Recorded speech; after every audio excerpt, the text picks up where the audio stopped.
എന്താണ് ആൽഗോരിതം എന്നതിനെ കുറിച്ചിട്ട് എന്ത് ചെയ്യണം, നമ്മൾ എല്ലായിടത്തും കേൾക്കാറുണ്ട് അല്ലേ, അതിൻ്റെ ആൽഗോരിതം ഇങ്ങനെ വർക്ക് ചെയ്യുന്നൊക്കെ എല്ലായിടത്തും എല്ലാവരും അത് ഡിസ്കസ് ചെയ്യാറുണ്ട്. പക്ഷേ എന്താണ് ആൽഗോരിതം എന്ന് വെച്ച് കഴിഞ്ഞാൽ അതൊരു ഡാറ്റ ട്രാക്കിംഗ് സിസ്റ്റമാണ്. ആൽഗോരിതം എന്ന് പറഞ്ഞാൽ ഒരു ഡാറ്റ ട്രാക്കിംഗ് സിസ്റ്റം. ഇപ്പോൾ മില്യൺസ് ഓഫ് പോസ്റ്റുകൾ എന്തുണ്ട് ഡെയിലി ഓരോ മിനിറ്റ് സെക്കൻഡ് കൂടുന്തോറും ഈ പറയുന്ന നിരവധി പ്ലാറ്റ്ഫോമുകൾ എന്താണ് ഇത്രയധികം കോണ്ടന്റുകൾ എന്താണ് ഓരോ സെക്കൻഡിലും അപ്ലോഡ് ചെയ്യപ്പെടുന്നുണ്ട്.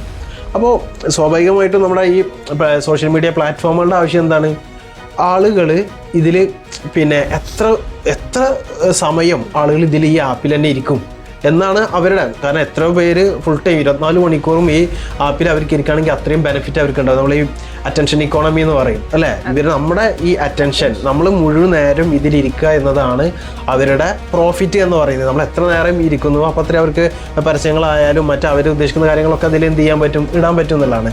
അപ്പോൾ നമ്മുടെ അറ്റൻഷനാണ് ശരിക്കും പറഞ്ഞാൽ അവരുടെ ബെനിഫിറ്റ്.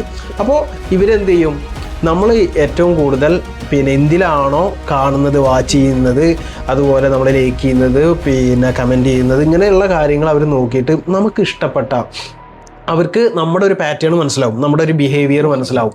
അതിനനുസരിച്ചിട്ടുള്ള ഉള്ളടക്കങ്ങൾ കോണ്ടന്റുകൾ നമുക്ക് എന്ത് ചെയ്യും, അവർ നമുക്ക് സജസ്റ്റ് ചെയ്യുക എന്നുള്ളതാണ്. അപ്പോൾ ഇങ്ങനെ എന്ത് ചെയ്യും, അപ്പോൾ നമ്മൾ കൂടുതൽ നേരം എന്ത് ചെയ്യും, ഈ പ്ലാറ്റ്ഫോമിൽ തന്നെ അങ്ങനെ നിൽക്കും. അത് അവർക്കൊരു ബെനിഫിറ്റായി മാറുന്നതാണ്. അപ്പോൾ ഇത് എന്ന് പറയുന്നത് സോഷ്യൽ മീഡിയ പ്ലാറ്റ്ഫോമിൻ്റെ മാത്രം പ്രശ്നമല്ല.